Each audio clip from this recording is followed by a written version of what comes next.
The iconic Atlantic coastline of Maine is familiar to nearly everyone.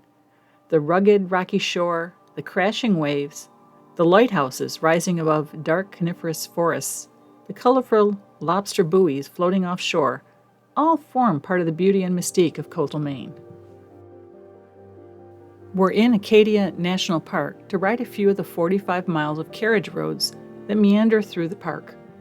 Stick with us till the end, and we'll show you where we camped and a few other things we did while we were there.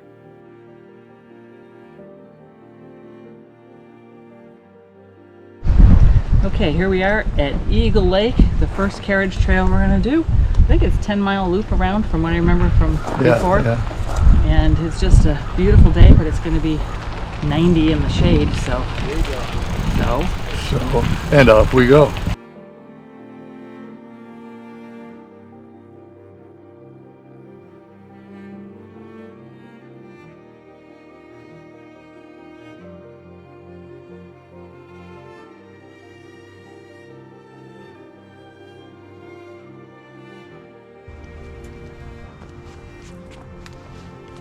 Right here? Oh, that looks pretty slippery.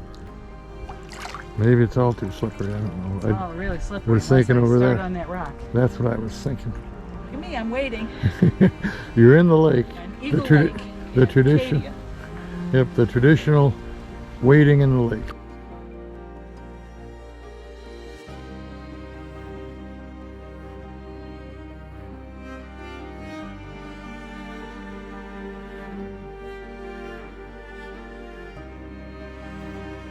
Only Class 1 e-bikes are allowed anywhere in the park that traditional bicycles are allowed, and the Island Explorer buses aren't able to transport e-bikes.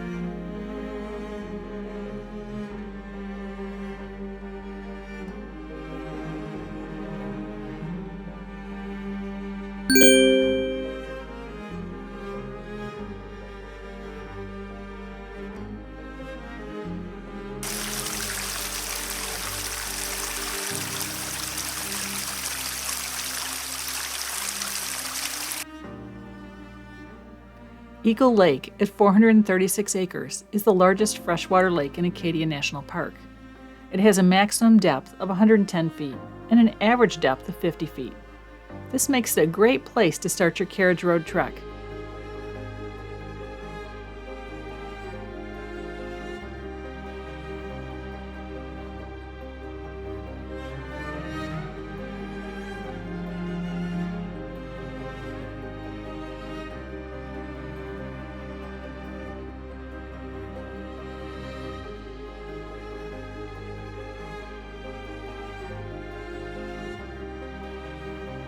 We have a pretty serious uphill grade. I don't know how long it goes, but I don't think it's 2 feet.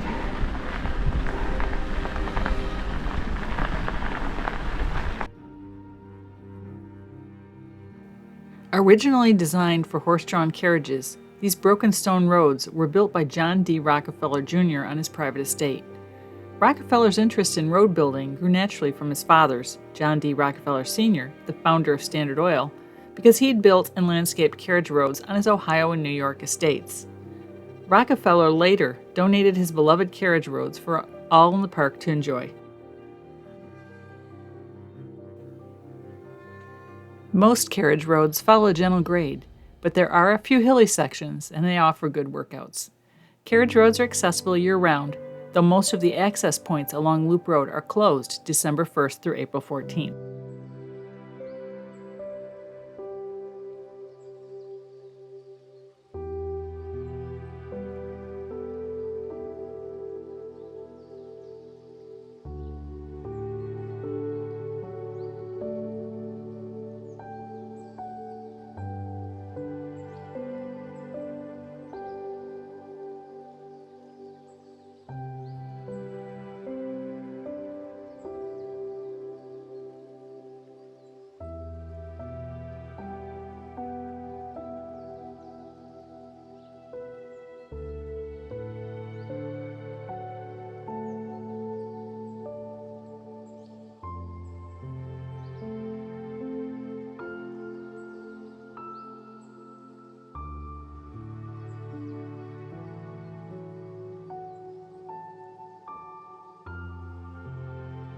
Witch Hole Pond is a 7.8-mile loop trail, and it's generally considered a moderately challenging route.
Private land made the park possible, with the largest amount, some 11,000 acres, donated by John D. Rockefeller Jr.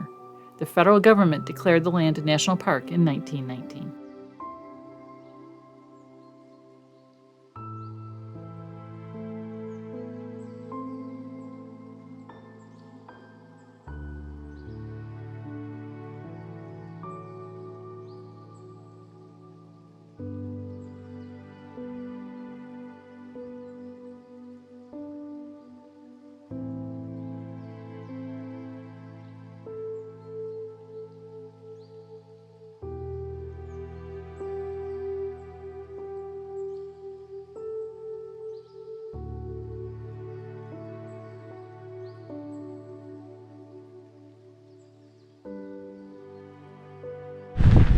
No end to the hills.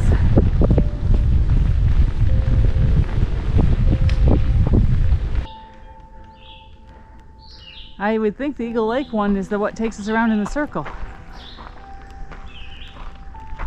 I think we go that way.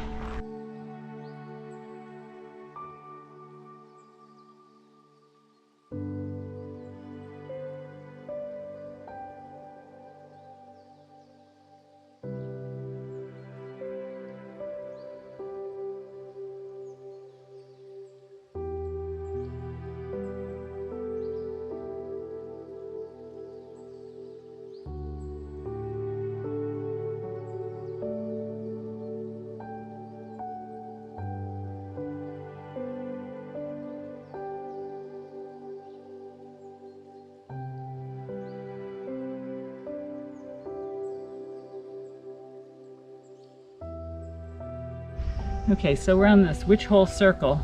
I have no clue what's behind us, but we've got about 8 miles so far. Eagle Lake wasn't 10 miles long. It was about 7, 7 or 6. And I don't know how long this loop is, but it's 90 degrees in the shade. And what do you think about this? Carriage Trails are always beautiful. I really enjoy this lake. It's, you got some up and down hills, but it's, I don't know, it's just beautiful. And you have a lot of room for the trail. And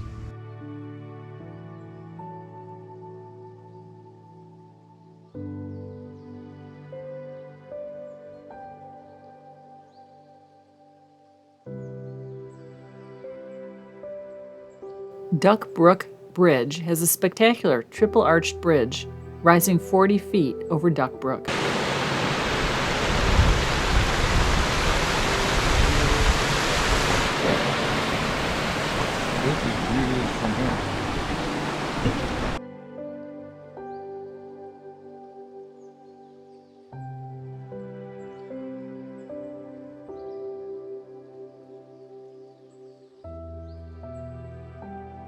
In total, there are 17 stone-faced bridges along the Carriage Trail routes, and you pass dozens of ponds and lakes.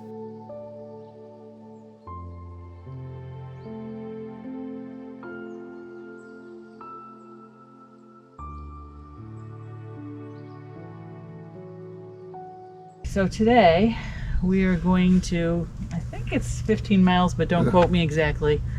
At least the first leg of what we do, and we'll see what we do after that, because it's going to be 100 in the shade today. We are actually here at the Jordan Pond House, and we are going to go around here to Bubble Pond and back. And off we go. Morning. How's it going? Beautiful. Beautiful day. It's going good. Yeah. The start of our ride was the Jordan Pond House, and while there isn't any preferred direction to go, we headed east toward Bubble Pond.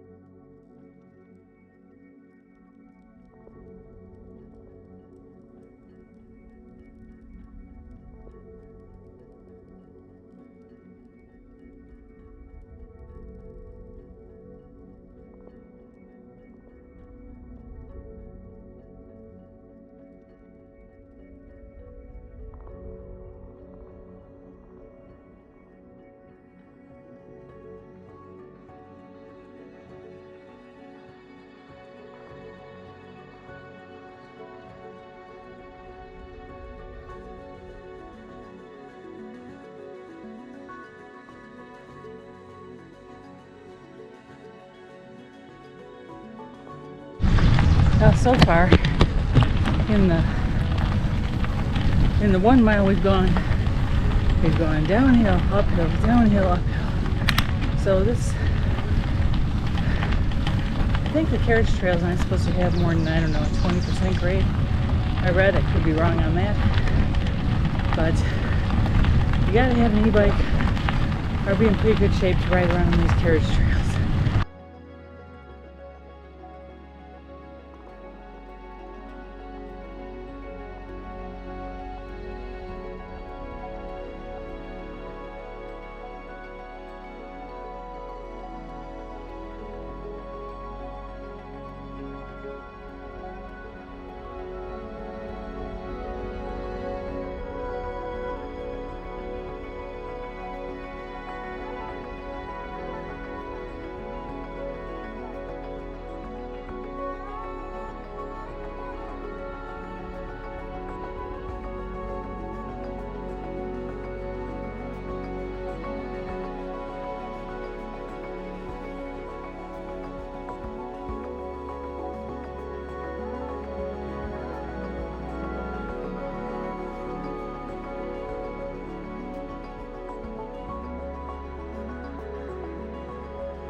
Okay, now we're at the top of Eagle Lake.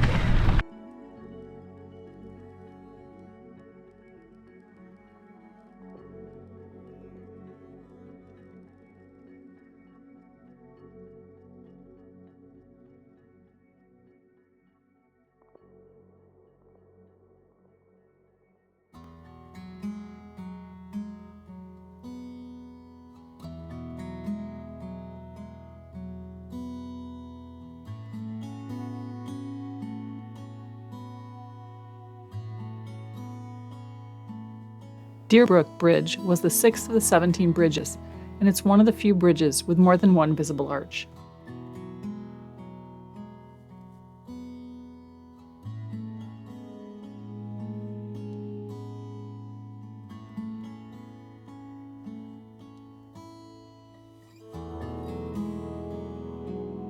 Jordan Pond, at 150 feet, is Acadia's deepest and clearest lake. It's also the second largest lake in the park at 187 acres. Jordan Pond is the public water supply for parts of Mount Desert Island, so wading, swimming, and pets are prohibited.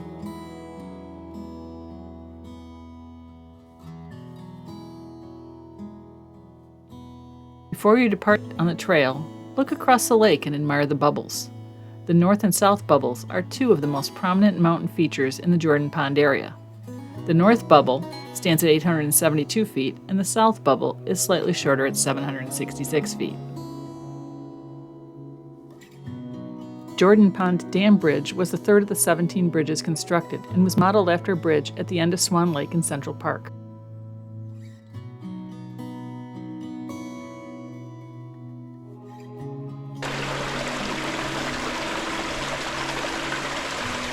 When you see this plank bridge, you know you're at the start of the Jordan Screen Trail.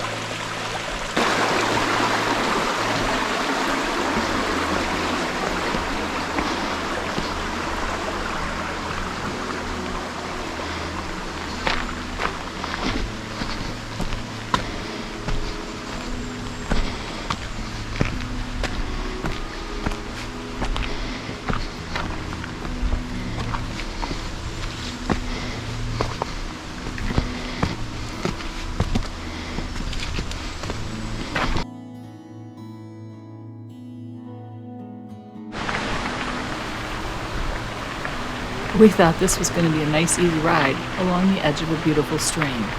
And the hiking trail looked really interesting because it had a lot of little boardwalk paths and took you very close to the stream.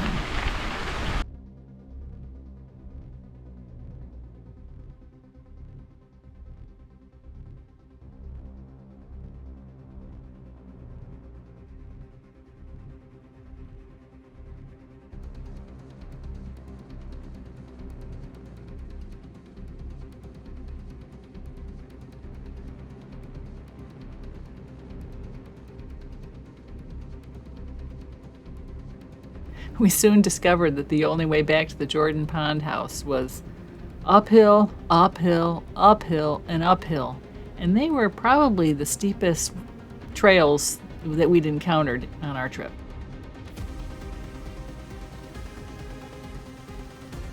We would have loved to have ridden more trails, but the area was experiencing record high, like in the 90s, during the time we were there. And by the time we got to noon, it was pretty hot, so we went and chilled.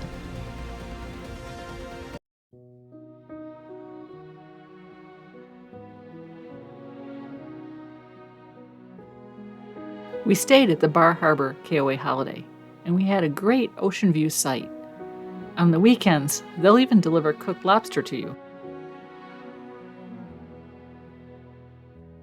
You're doing it. Look at this view.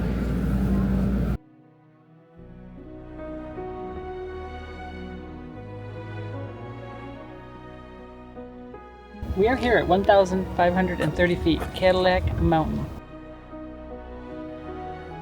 Cadillac Mountain is not only the highest point along the North Atlantic seaboard at 1,530 feet, but it's also the first place to view the sunrise in the United States from October 7th through March 6th. Arguably, the most popular activity is a 27-mile scenic drive around the east side of Mount Desert Island, connecting Acadia's lakes, mountains, and shoreline. You'll need a park entrance pass to travel this road, or you can ride the Fare-Free Island Explorer mid-June to mid-October.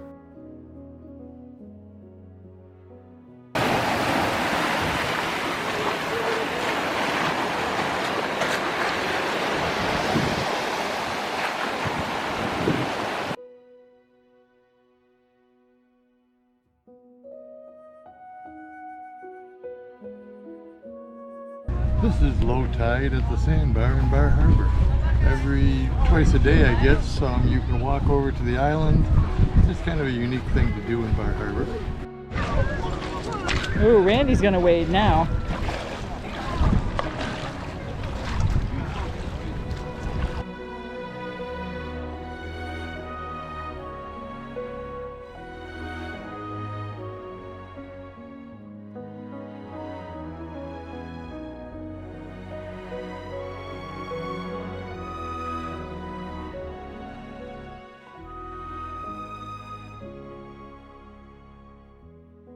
You'll need to get in line early or make reservations to get in, but when you do, make sure you stay for afternoon tea and their famous popovers.